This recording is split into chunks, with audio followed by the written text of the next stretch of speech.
자동차 기업 문제를 보면서 요거 말고도 작년에 굉장히 불거졌던 잔니즈 문제 있잖아요. 네. 근데 사실 이 잔니즈 문제 같은 경우에는 10년, 20년이 아니라 70년 동안 계속된 네. 그 소아 성애자가 소년들을 이제 계속 성착취를 한 거죠.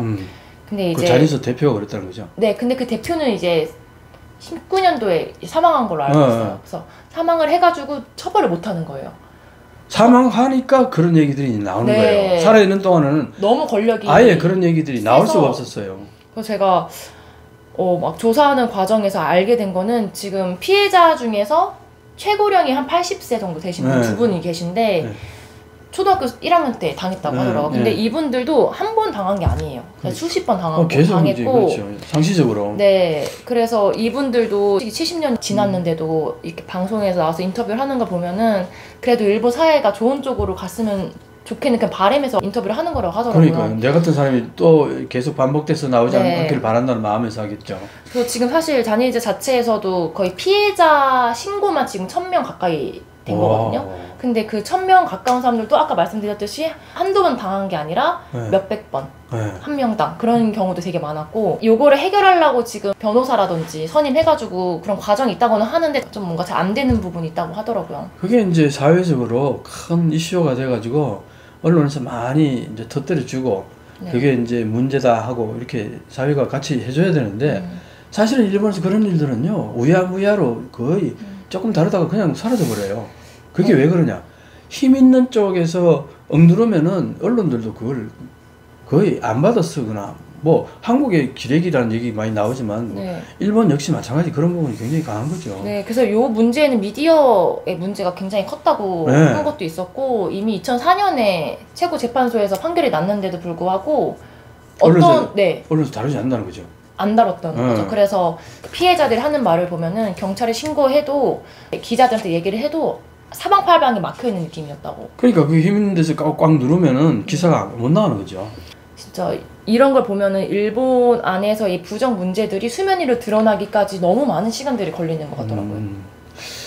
글쎄요, 이런 이제 주제를 다루게 되면은 뭐 결국은 이제 일본을 비판하는 식으로 얘기가 될 수밖에 없는데, 그런데 이거는 비판을 안 할 수가 없어요. 왜냐하면은 이게 파워하라라는 얘기가 나오죠. 일본에서는 파워하라, 뭐 세쿠하라, 파워하라, 뭐 무슨 하라스멘트, 이거는 이제 뭐랄까 이지메 같은 맥락이죠. 우리말로 정확히 번역하면 이지메 같은 건데, 이제 파워하라는 건 이제 힘 있는 쪽에서 힘 없는 사람을 괴롭힌다는 거죠. 그런 일들이 너무나 일본은 허다하다는 거죠. 그래서 내가 일본을 얘기하는 게, 일본 수직 사회에서 갑과 을이 명확해가지고 갑은 갑질을 하는데 이게 당연하게 여겨진다는 거예요. 그래서 이게 지금 우리 사회에서 보면 이게 굉장히 큰 문제고 이건 있을 수 없는 얘기인데 한국에서 만약 이런 일이라면 발칵 뒤집혀 난리가 났겠죠. 그쵸. 근데 저도 이게 일본 방송에서 많이 보기도 했고 유튜브 그런 채널에서도 언급되는 걸 많이 보긴 했거든요. 근데 그렇게 언급이 됐는데도 거의 큰 사건처럼 안 느껴지는, 거의 유야무야로 그냥 가라앉아 버려요, 그냥. 그래서 뭔가 답답한 느낌이 있어요. 근데 그 사건을 내막을 보면은 그 내용이 어마어마하잖아요. 그래서 결국 그게 처음에 밝혀진 게 그 카우안 오카모토라는 사람이 일본에서 미디어에서 안 받아주니까 영국 BBC에 가서 이제 기자회견을 했거든요. 그러니까 일본 언론은 그걸 문제화하고 기사화할 용기가 없는 거예요. 왜냐하면 너무 그 사람이 권력이 세고 그 소속사의 그 탤런트들이 너무 인기가 많아서 방송국들이랑 유착관계도 심했고 손타크도 심했다고 하더라고요. 그러니까 방송국 입장에서는 그 엔터테인먼트 거기에 유명한 이제 가수들이라든가 뭐 연예인이라든가 이런 걸 섭외하려면은 그게 완전히 어리예요, 방송국이. 맞아요. 협박. 그러니까 어리 입장에서 그런 걸 터뜨릴 용기가 없는 거죠. 그래서 막 마음에 안 들게 하면은 그럼 우리 애들 안 내보낼 거다 이런 식으로 하는 경우도 있었다고 하더라고요. 그게 이제 주 특기였죠, 그게. 그래서 이게 이런 상황이 50년, 60년씩 그냥 크게 불거지지 않고 계속 그런 문제가 발생하니까, 사실 일본에서는 인권 문제에서 들여다보면요, 여성 인권이라든가 여러 가지 보면은 참 그 국제사회에서 굉장히 낮은 편이에요. 뭐 한국도 그렇게 크게 높다고는 못 봐도 한국보다 훨씬 못한 거죠. 여러 가지 수치를 보면 그런 거에서는. 그렇죠. 그러니까 그런 미국이라든지 다른 우리나라 마찬가지고 미투 운동이 발생했을 때 일본에서는 사실 별로 없었잖아요. 거의 없었죠. 이제야 조금씩 드러나는 느낌이긴 한데 이게 잘 해결되는 방향으로 진행되고 있는지 좀 의문이 들더라고요. 네. 자니즈. 자니즈. 네. 네. 이 자니즈 문제가 이제 터지면서 약간의 이제 아마 사회에 나름대로 그 신선한 공기가 이제 들어가는 네. 뭐 그런 부분이 좀 있지 않나. 네. 그런데 가끔씩 사람들 인터뷰하는 거 보면은 그런데도 불구하고 응원해 가고 싶다고 인터뷰하는 사람들도 있더라고요. 누구를 응원해? 그 소속 탤런트들 있잖아요. 그러니까. 사실은 그 사람들도 피해자긴 하지만 결국에 지금 어떤 유명세도 없고 파워가 좀 생겼잖아요. 네. 그러면은 그 사람들도 직접 나서서 방관할 게 아니라 같이 그 피해자들의 편에 서줘야 되는데 그분들은 거의 다 침묵을 하고 있는 상태라서 그게 되게 안타깝다고 느끼더라고요. 자니즈 소속된 유명한 탤런트들이나 가수들이 네. 사실은 자기들도 옛날에 당했는데 네. 그렇다면 피해자 입장에서 대변도 좀 해주고 네. 그렇게 해줘야 되는데 그렇게 하지 않는다 이거죠. 네. 그렇게 하면 정말 큰 변화가 있을 것 같아요. 그러면 그 변화가 있을 텐데 이미 그 사람들은 자기는 기득권 세력이 된 거예요. 그러니까 이게 일본 사회는 내가 그래서 일본 사회하고 한국 사회하고 비교할 때 이런 얘기를 해요.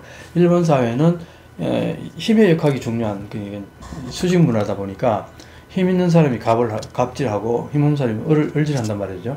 그럼 여기에서는 옳고 그름이 중요한 게 아니라는 거예요.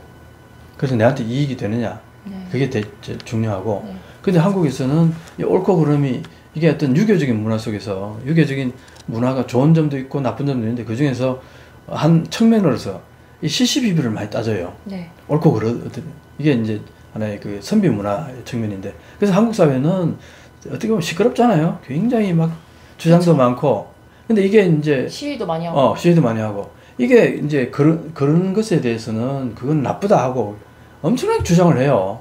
그러니까 사회가 시끄럽죠. 그렇죠. 그게 어떤 면에서는 또 역동성이기도 하고. 네. 근데 일본에서는 그런 게 별로 없다는 거예요. 힘 있는 쪽에서 어떤 행위를 하게 되면은 힘 없는 쪽은 거의 거기 따라가는 거예요. 내가 아무리 억울한 일을 당해도 이걸 어디서 호소할 수가 없어요. 아무도 내 편이 돼주지 않는 거야. 왜? 힘이 없으면 아무도 내 편 안 돼줘요. 그러니까 거의 혼자 참아야 되는 거예요. 혼자서 다 그걸 감당해야 되는 거예요. 언론조차도 힘 있는 쪽하고 결탁을 하지 힘 없는 쪽에 대변해주지 않는다는 거예요. 일본 사회가.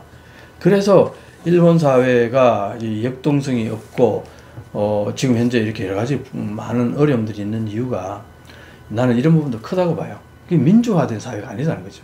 민주화된 사회라는 것은 누구나가 다 억울한 일 당했을 때는 강하게 어필하고 거기에 대해서 억울함을 호소하고 그걸 또 받아주는 또 어떤 시민단체 세력이 있어가지고 그걸 문제시해서 키워주고 그렇게 해서 그게 커뮤니케이션 돼서 사회가 조금이라도 바뀌려고 갑자기는 바뀌지 않겠지만 한국 사회 보세요.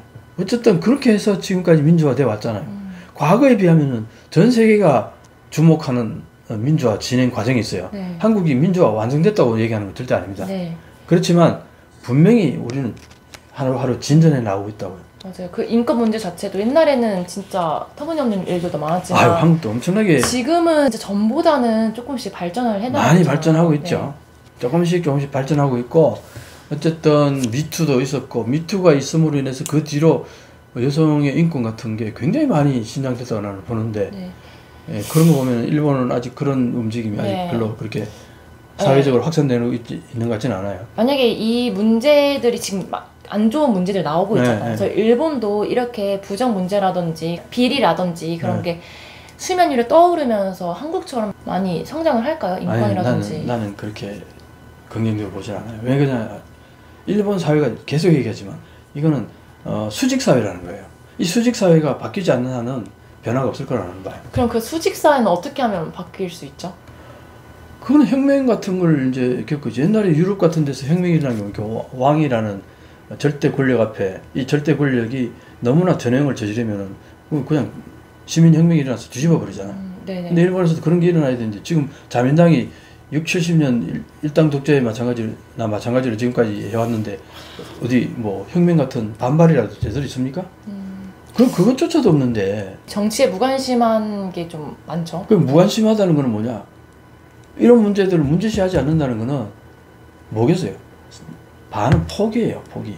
얘기해봐도 되지 않는다. 포기하니까 문제 제기를 안 하는 거라고요.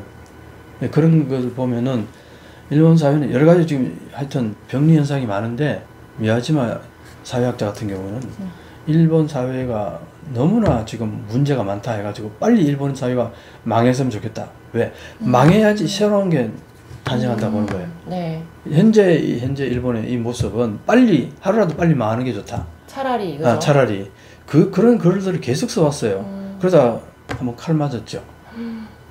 캠퍼스 내에서 한번. 그 사람이에요. 그분이시구나. 그분은 일본 사회는 하루라도 빨리 망해야 된다. 그래가지고 아베가 총리할 때 덩실덩실 춤을 췄어요. 아베가 일본을 너무나 잘 빨리 말아먹고 있다. 일본 싫어서 그런 게 아니라 일본을 위해서 그 얘기를 한 거네요. 그렇죠. 네. 현재 일본이 이 말해서 부조리하고 영 문제가 많은 이 시스템이 계속 가게 되면은 을에 있는 위치에 있는 힘없는 사람들은 너무나 고통스럽다는 거예요. 네. 그래서 이 시스템이 빨리 붕괴되고 새로운 하나의 시스템으로 넘어가는 메이지신 같이 어떤 새로운 어떤 혁신적인 뭔가로 넘어가는 그런 과정을 거쳐야 사회에 변화가 올 거 아니에요. 네. 그 변화가 와야 지금 현재 이 구도가 새로운 어떤 긍정적인 어떤 측면으로 발전적으로 변할 수 있지 않을까. 이제 그렇게 보고 일본을 하루라도 빨리 망해야 된다 이 얘기를 한 거예요. 옛날에는 뭐 재패니스 넘버원인가 그런 얘기가 있었잖아요. 그러니까 그게 진짜 옛말이 된 거네요. 79년도 하버드 대학의 에즈라 보겔 교수가 네. 저편에서 넘버원. 네. 근데 내가 이제 그런 얘기를 좀 합니다. 79년도 그 책이 나오고 85년도에 플라자 합의 이후에 89년도 버블이 꺼지잖아요. 네. 딱 10년 저편에서 넘버원 딱 10년. 책이 나오고 딱 10년 후에 네. 버블이 꺼지죠. 네. 그래가지고 그때부터 지금까지 잃어버려서 30년 막 이렇게 가고 있는데 그 에즈라 보겔의 저편에서 넘버원 이 책이요 일본인들에게는 어마어마한 프라이드를 안겨줬어요.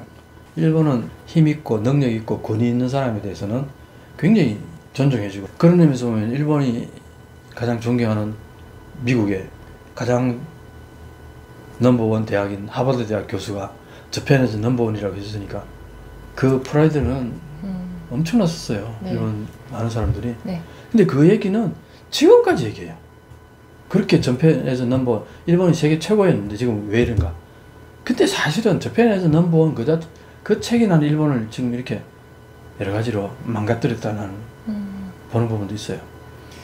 실제로는 저편에서 넘버원이 아니었는데 네. 저편에서 넘버원이었다고 생각하니까 과거에 했던 일들이 모두 다 긍정화되는 거예요. 그럼 바꿀 필요가 없잖아요. 지금 이대로가 이대로가 좋다는 거예요. 네. 옛날에 저편에서 넘버원이었는데 그걸 왜 바꾸냐. 그쵸. 그게 그래서 저편에서 넘버원이 일본에 지금 현재 여러 가지 계획이 안 되는 뭔가 바꾸려고 하지 않는 네. 거기에 있어서 가장 내가 볼 때는 해악을 끼친 책이 아닌가 나는 그렇게 봐요. 참 굉장히 역설적이죠. 네. 이렇게 얘기하면은 무슨 헛된 소리 하냐고 얘기하는 사람도 있겠지만 전적으로 제 개인적인 생각입니다. 네. 이 부분은. 예, 우리가 일본을 이제 바라볼 때 과거에 일본이 잘 나가고 할 때 저편에서 넘버원이었을 때는 사실 모든 게 일본께 좋아 보였어요. 좋게도 평가도 했었고 그러니까 저편에서 넘버원이라고 그랬겠죠. 그런데 사실은 알고 보면은 과연 저편에서 넘버원이었을까? 그런 이제 의문을 제기하는 게 최근에 그런 이제 분석들이 이제 많이 나오죠. 네.